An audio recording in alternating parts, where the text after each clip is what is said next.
How's it going, Scrap Gamers? Welcome back to a Never profile, and a first for the channel, doing a profile/interview with a deck that top 16, the last card market regional, and that is a Mad Vegeta deck by Chris Putt here. Do I say hi, Chris? Hi guys, how you doing? So last Saturday we had the third card market spin regional, and you managed to take 13th place with Mad Vegeta. What was your what was it that drove you to choose this deck for your choice for the day? So I've actually been running this deck for the last three events for the card market events. This event I was actually planning to create a new deck. There was quite a lot of hype over the Margin Vegeta deck after it winning in America. So I actually wanted to try and come away from it really because I didn't want to seem like I was jumping on the hype train. But I didn't have time basically to make a new deck, so sort of went and had a quick look at it over the last couple of events and just changed probably about five cards maybe, and Okay, had a quick look at the ratios and just edited the ratios a little bit. because Yeah. sorry to interrupt you there. No, that's all right. No worries. So you went ended going with a 5-2 record. What were your matchups for the day? Do you remember? My first matchup was King Piccolo. Um, I lost a die roll on that one. I expected it to be quite a tough matchup. I haven't really tested much against King Piccolo. So yeah, I was a bit concerned about that one. Turn two, he got to his turn two quicker than mine. So on my turn two, he topoed me. And I just knew then I couldn't really stall out the game because as soon as he gets his energy going, he can start throwing a lot of stuff out and drawing a lot. So I actually went for game on my turn two, and I went in with a Lord Slug 90k triple because I know when he awakens he gained a life, and luckily it went through. He couldn't match the 90k, but yeah, that was a turn two kill on Yeah, my turn. yeah, because that's a smart thing to do with King Piccolo. Is if you can going with a triple striker before they awaken, instead of going with double and then them going the free and not worrying about it. Even if they awaken, they're still in trouble. Yeah, exactly. I had the choice of going for the Lord Slug or the actual 7-drop Boo, and then remembered that when he awakens he gains a life. So yeah, just went straight for the triple, and yeah, luckily it went through even with his topo on the field. What about your the rest of your matches? Second game was Vejanks, the black deck. Won the die roll on that. And again, not a deck that I tested much against. Here, I went turn one, just got the cards off, luckily, and then his turn two, he actually took me down to 3 life with just 1 energy, and I was just like, this is insane. I thought my deck was aggro, and yeah, seeing his deck, he seemed to have everything he needed. I thought I was going to lose it, to be fair, going down to 3 life after his turn one. Turn two, just tried getting set up, really. Luckily, because he took a lot of damage, I was able to go straight into my Boo chain, straight on turn two again.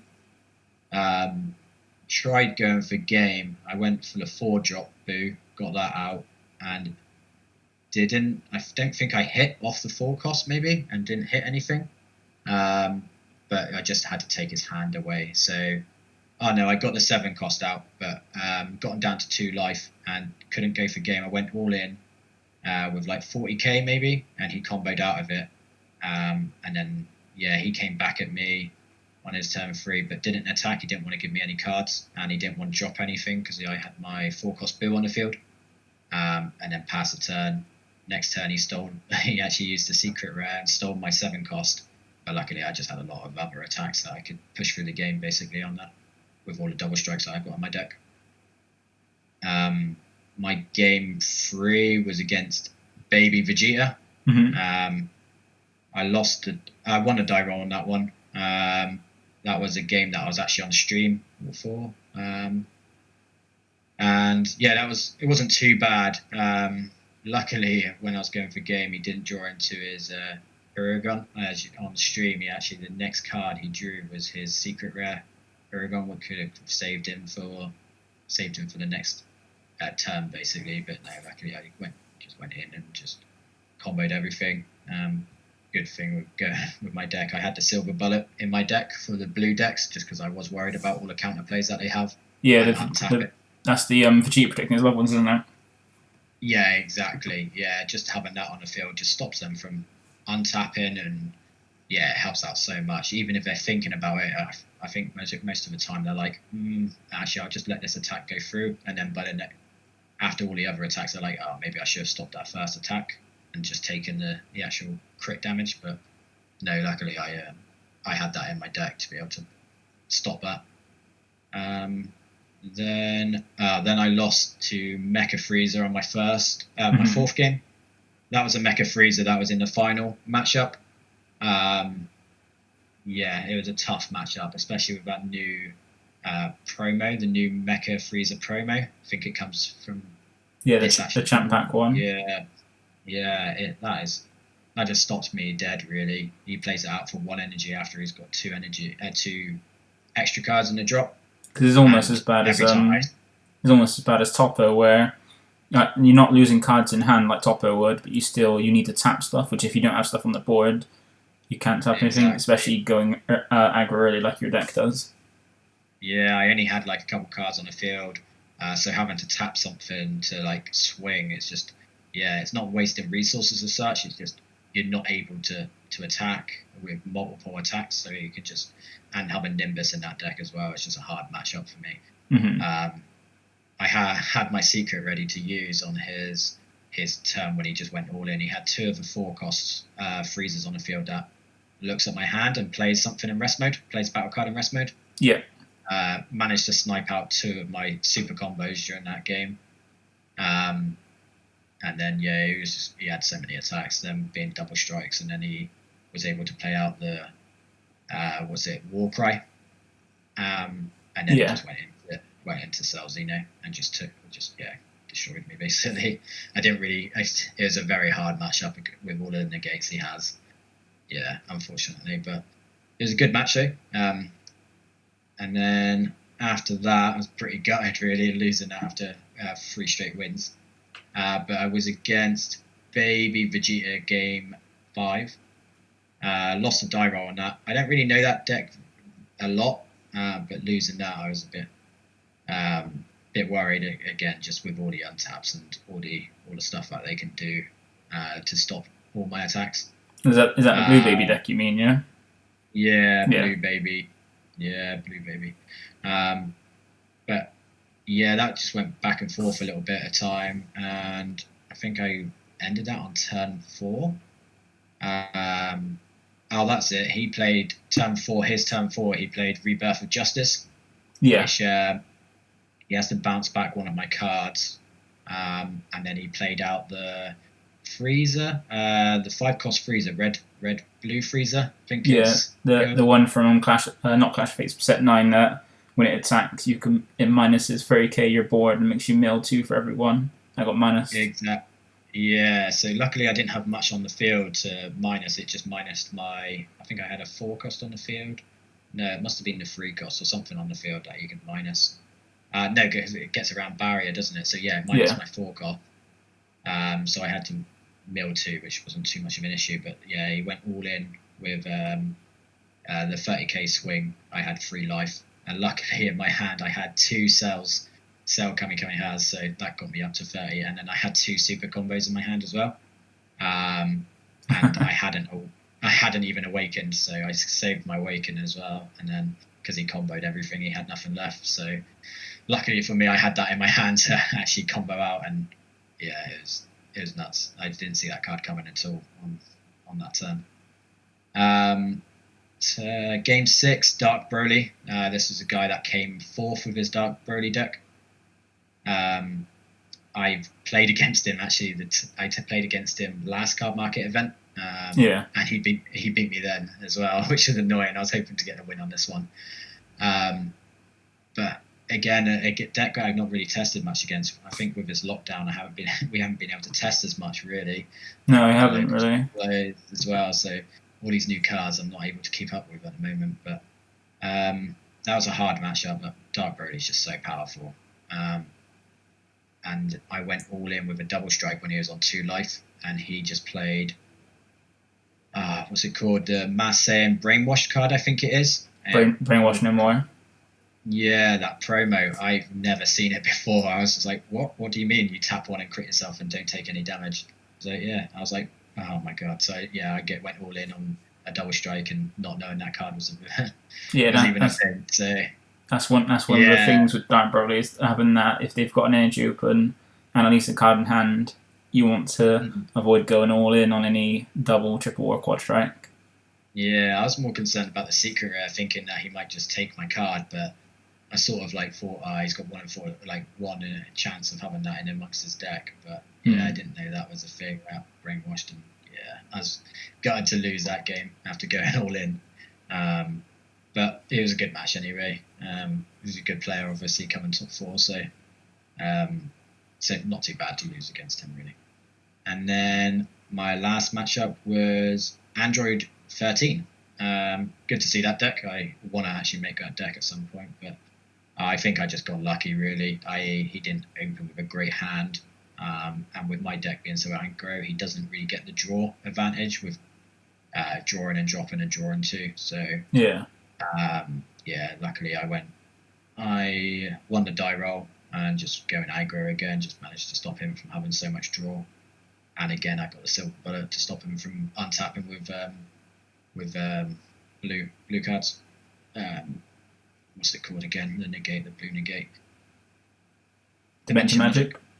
So which was this? Android 13? Was it the OG set free one? Do you mean, or? Oh no, sorry. What is it? Is it Android 13? The new blue one from Battle Evolution. Oh, Android 16. Oh, Android 16. My apologies. Yeah, Android 16. Sorry. Good to see that deck, because I want to make it at some point. It's pretty powerful with being able to avoid having red, blue, green in rest mode. So, but yeah, luckily I just went turn 1. So, just aggro and didn't get him to get too much of a big hand really with the draw, and he had to awaken quite early. Yeah, that's the thing with that. Like the Android 16. If you can aggro him down and force him to awaken early, then they don't really gain any more cards. And the issue with that deck is they've got quite a lot of 1-cost 10Ks. Exactly. But it does have the advantage of being able to not have to worry about getting you down to 1 and then kill you on your last life. They just have to get you down to 1 and then use the Android 21 to burn you. Yeah, exactly. He managed to actually use Android 21 he brought it out, so it created me a life. But it just didn't make too much odds. He went comboed out and he couldn't stop like a 5k combo, so I knew he just had a handful of 10ks, and then just went for a game with my leader double strike, with a 40k double strike, and I knew he couldn't really combo out of it. So it's just a shame that deck's always got 10Ks. You just can't get with my deck, I think, because it's got so many attacks. It doesn't really matter that he gets that 10k extra combo power from his drop area every turn. Just because I know I'm going to be keep attacking with multiple other cards anyway. Yeah, because at least with your deck, all you've got is 5Ks, apart from the Cell and Super Combo, and they've got quite a lot of 10Ks, which if they don't manage your energy properly, they could become dead in hand. Yeah, exactly. That's why I didn't want to. Before this event, I actually didn't have Cell Kamehara in my deck, because I didn't want to have too many 10Ks or just extra cards in my deck. So I actually didn't run that card. But I felt in this event, it helps out so much, just for defensive, when you just want to defend, when you've got Slug on the field or something like that, and you just need to combo out. Yeah, it's such a good card that you can offensively put a lot of combo power from one energy, while also ripping combo power out of their hand, or even defensively take out cards they can use offensively against you, and also defend a lot easier in one swing. Yeah, it helps out loads. But no, the deck ran alright. I didn't get to use the secret rare, unfortunately. I switched that one out as well. I was playing the Boo secret before this game, before this tournament. Is that a counter one? Yeah, exactly. But again, I think I only used it once or twice. I don't really think there is a secret card that fits this deck very well. Just because you don't get enough energy to be able to play anything big. I don't really know what the best slot is. I was thinking maybe negative energy ball because you do fill a drop area quite quick. That might be quite good defensive, but again, it's just a dead card in hand. So I know a lot of people run Cell Xeno, but no, I don't know. I don't. Yeah, secret slot is a bit tricky for me on this one, but yeah, I just chucked that in there to see if it worked, but didn't use it at all. Because you do have there's quite a few different options. Because you either got the ones that are good for green or the black ones. Like with the green ones, you've got Cell Zeno if you can put, which gives you more power if you can put enough on board, which you might not guaranteed to do. Be able to put enough power on board for successor. Then you've got things like the Boo, which, as you said, could be a good one for where you're attacking with battle cards as well to put pressure. If they do negate that, you can stop that attack to push it through. Then give yourself a big double striker extra on the board, but it does require free energy. And then the evergreen secret rare that could be useful, maybe not too useful. This is the Ape, but that's more. It's more, as you said, you don't have the energy to drop it as a finisher, and for defense. You can just KO something. Yeah, you can KO it for defense, but the deck's not meant to be defensive, really, is it? No, exactly. Going quite heavy, so yeah. I think that one might be quite a good one to fit in, just because then you can KO something if they're swinging back at you. But yeah, again, it's a 110k, I think, and you've got to tap another energy, is it? Yeah, you have to tap it. You have to combo it by tapping energy to do that. Yeah. But then I do feel like if you do want to use a secret rare for this, having a black one, like you said with the balls could be good to wipe the board for anything to make sure the board's clear of anything. But then you do need to. It only does at the end of the turn, so you need to use it after your opponent's turn to make sure it's clear for yours. And I think I only fit that in if I was probably against probably Shin Shenron. Would probably be the best card for them. They do get quite a wide board. And going for barrier as well is quite handy. Just put everything in drop. Yeah, they will get the extra draw, but at least you don't have all the blockers to deal with and whatnot. So might be a slot for that one maybe. Because one benefit of the lineage card is that you can take a blocker, which is handy. So to stop them from having to, if they got a block on board, take that. If they didn't block with it, to take it away from them, and you can use it as combo power or attack with. Or even takes one of their battle cards they've got in active mode to attack with to get more attacks in for 1 energy. But then, what about the Kai Secret? Do you feel that would be handy? So the Kai, unfortunately I don't own that one. That's one of the ones I don't own. But Supreme Kai, it's active battle, play it, and then for 1 energy, if you've got free energy again, I think. So yeah, if you've got free energy, you can drop it for 1. Mm-hmm. So it's a good card, definitely, to fit in. It's just if you get to free energy to play it, else it's a 110k to convert your hand again. But the deck functions well enough. It managed to get you in the top 16 and get you to a 13th place.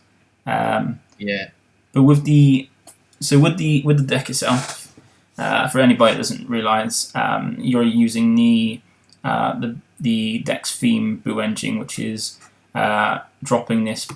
The Babidi Evil Mind Snatcher to play straight to your board. The Magic Quickening, which once you've taken 4 life, it puts a card each time under it. Every time you get damaged, and once you take 4, you can sack it off with those 4 cards under it to drop one of the free drop Boos, and then use the ball to go up that chain into the Cell Zeno.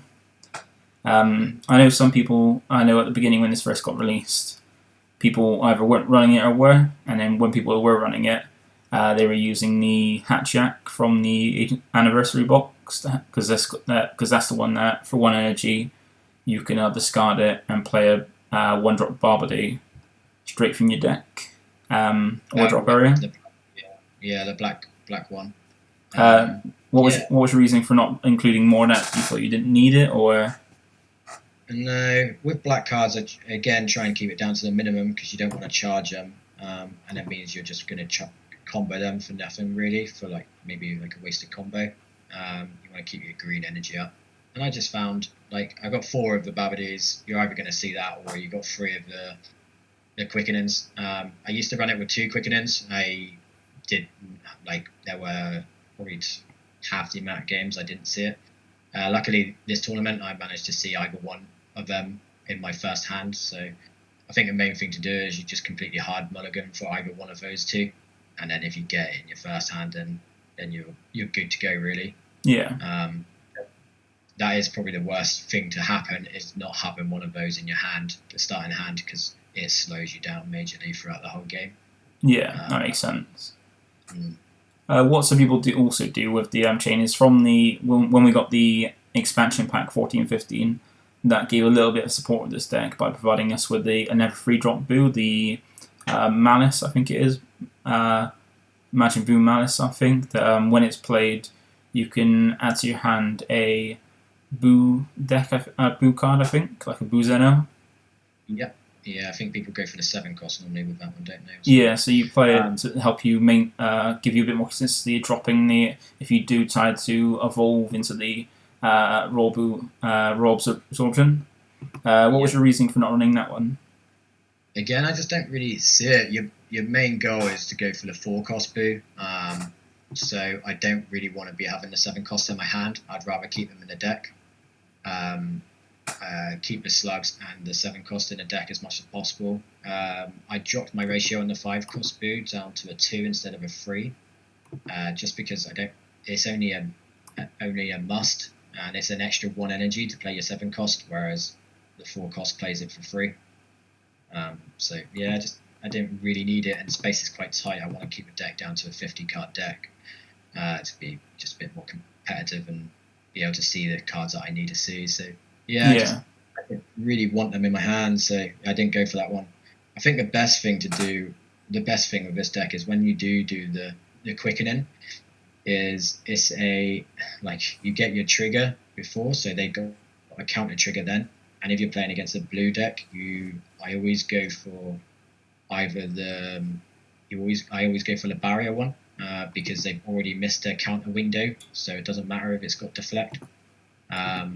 So I always go for what is it called? It's a Margin Boo Ghastly Energy. Yeah, Ghastly Energy is one barrier. Yeah, so even if they do counter it in the second window, there's nothing really that stops or bounces back anything with barrier. I think there's only a couple cards, so they've already lost their counter window. Yeah, so that's a smart move. Yeah. And then you've got that choice again when you go into the 4 or the 5 cost Margin Boo when you put the Dark Dragon Ball underneath it. Again, I had the 5 cost because it is the deflect, but again, really they lose their first counter window anyway. So even if they did counter that in that window, then you just pick the deflect one, and then it doesn't do anything. So yeah, so when you go, I'm going to declare the affected player card. If they don't trunks, then you know, okay, I'm safe to play the one that doesn't have deflect. If they do trunks, you go, okay, I'm going to play the one with deflect, so you just wasted the counter play. And same situation when you go from quickening to a Boo or Ball to bring out a Zeno. Exactly, yeah. You always just make sure you ask for that counter window one, because they have to. If they say no, then they can't do anything with it really. So you just go for the barrier one. So yeah, always helps out. So unlike how it was when it first came out, this deck, it got support with the Toa deck, giving you that 4-drop Majin Buu that can then bring out straight from the deck if it sees from the top 7, either the Buu and also the Slug for helpful, like a deadly defender in a sense, and extra pressure from a triple striker. The deck looks quite strong. Like, you've got the main core with the super combo being a good choice over it, because with the it works very well with the leader skill on the Awakened side, which is for 1 green, you can look at the bottom of the deck. If it's a Vegeta with an energy cost of 3 or less, and Servant, you play it straight from the bottom of your deck. So you get a player free cost for 1 energy, and also it becomes a 30k because of Servant, and then you get a draw from your leader as well once it's swung. And that's also, I think, potentially 2 swings as well with it. Yeah, exactly. Yeah, it's crazy powerful. It stays at 30k in your opponent's turn as well, even if you don't get rid of it. Just because Servant is a permanent, which is just crazy. But for 1 energy, just being able to get a dual attack, potentially double strike 30k. I was running that out of 3, but upped it to a 4. Again, like you said, it's so easy to get in the bottom of the deck with my super combos and with the black Kaushikai. Is it Kaushikai? I can never pronounce its name. Yeah. That's okay. Yeah. So it's so easy to get in the bottom, and then for, like you said, one energy, it's just so much pressure. And with the Koetsukai, how often did that come off to help you out with this game? Because I know it's a very strong card for things like against King Piccolo and Blue Baby when they just like. Well, it doesn't really affect Blue Baby because the Gohan comes out as 25 because of Servant. But things like King Piccolo and things like that, and also Toppo making them lose essentially 4 cards from dropping a Toppo. How handy was that throughout the tournament? So I think I use it every single game. It's not always used to stop them from countering. It's sometimes just used to fix my hand. If I've seen too many like 7 cost, or if I've seen too many slugs, I just stick them back in the deck, and then just draw 2 new cards. And yeah, I think it's an expensive card, but I think it's like a must really in this deck. It just helps sort out your hand so much. My first ever tournament, I played for Card Market with running this deck. I didn't have it, and I found my hand. I was drawing stuff that I didn't need, and there was no way of getting rid of it or no way of circulating it through my deck. So yeah, I think a 2 is it helps out so much, and you can also drop it with Bardock, which helps out a lot as well. And speaking of Bardock, normally when people play the Bardock Overrealm, they normally accompany it with the Beerus, so they can get 2 battle cards out for free and get those 2 draws. So you're essentially drawing you're getting a +2 because the card you're discarding is essentially being played. What was your reason for not running a Beerus? Oh, again, I took the Beerus out just before this event again, just to make room for. I took the Beerus out just to make room for my Cell Kamehameha. So I was running 3 Beeruses, but I took those out just to put the Kamehamehas in, and I think I upped my ratio on the 3-cost margin Vegeta, which the Life and Death Vegeta, sorry. Yeah. So yeah, I just took it out. It's okay. Yeah, you get extra attack for 15k, and this effect is pretty good. That way you can just 1 energy, spin it off, and then you could just bin another Beerus and actually play it, and then make him KO a 3-cost, I believe it is. Yeah, KO a 3-cost on board, yeah. Yeah, so yeah, I liked it, but I don't think it's necessary. Like I said, Bardock, you can just ditch. You're running a few extra cards, so if you've got something in your hand, you can just bin that off, or the Kaushikai. So yeah, it was good, but it's more just to draw your hand and fix your hand really. And the other tech card you had was the Kakunza, which is basically a cantrip that can also provide you with an extra double striker as well. How often did you drop her during the event? I think I played it once in the whole entire event, and it didn't even use as effect. It just drew me a card. I mainly did it just because, yeah, once they get to 3 energy, you're going quite aggro anyway, so your opponent should have a big hand already. Mm-hmm. But yeah, it's probably one card that I'd probably take out and swap with something else. I just didn't really see it. It didn't really work really. So I don't know what I'd change it to though. A lot of people were just running the 1 drops that just swing and declares double strike. Yeah, but speaking of because you got Everways to Awaken using the Vegeta TP. But speaking of changes, if you were to use this in an Ever event, is there anything you'd change from this list at the moment? I would definitely take out that card. That's one I would take out. So that fills me with 2 spaces that I could potentially fill. It's hard to say what I'd actually add in there. Maybe the new. You don't really want to be too defensive, but the new negates are pretty powerful. The negate that plays out a blocker. Yeah.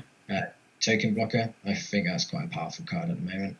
Because that's handy for defending 2 attacks essentially, and also it also still triggers the Margin Quickening as well, because you're still taking a life.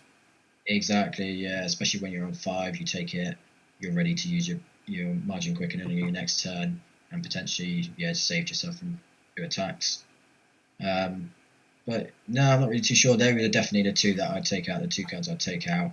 Everything else is pretty good at the moment, ratio wise. I'd probably take out the Secret and probably swap that with something else as well. So 3 potential slots. No, not really too sure what I'd fill in those slots. Maybe just the 1 drop, like Declare's Double Strike, maybe just for extra pressure. But other than that, no, it's pretty good. You take so much life anyway with the other Vegeta, Prince of Destruction Vegeta. Yeah, that in combination with the leader means you're easy enough, even if you're not attacked. Like if you see 2 of those Vegeta, even if you go in second and your opponent doesn't attack you, you can still get yourself to awaken quite easily. Where the leader awakens at 5 life, and itself plus these Vegetas take a life as well for it, which is I had one very guy. handy. I think it was the Vegeta deck I was playing against, the blue Vegeta. He didn't attack me during his turn, and I think that was because he just didn't want to awaken me. But just with the deck, being able to, you swing, you take a life, you play one of the Prince of Destruction Vegetas, you take another life, and then if you've got another one in hand, which I did, you take another life, and then with awakening at 5 life, what you do is you just awaken, and then you use its active main leader effect to take a life and to draw a card. It doesn't matter if you've already swung with it, and then you're straight down to 4 life straight away, and then you can go into the whole chain. So you can't really stall this guy out, really, if he sees the pieces, basically. Because it is a very strong deck for best of 1, because it essentially replaces Reboot Gohan as one of the strongest aggro decks for the format, because without Gohan was king because of its ability to just do 3 triple strikers, forcing people to like main deck negates in a best of 1 to help deal with it just in case you went into it. And this essentially replaces his a watered down version of it.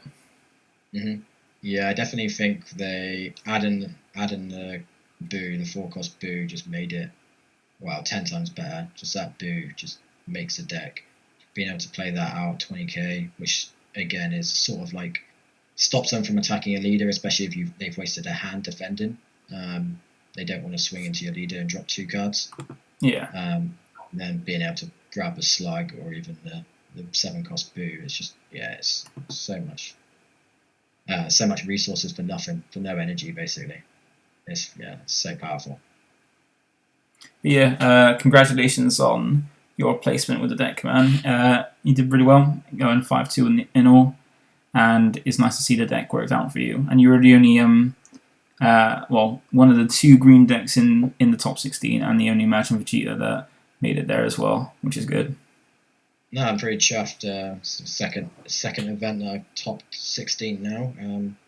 So happy that I get an invite to the Worlds whenever that will be. Pretty chuffed to just make it into the top cut, really.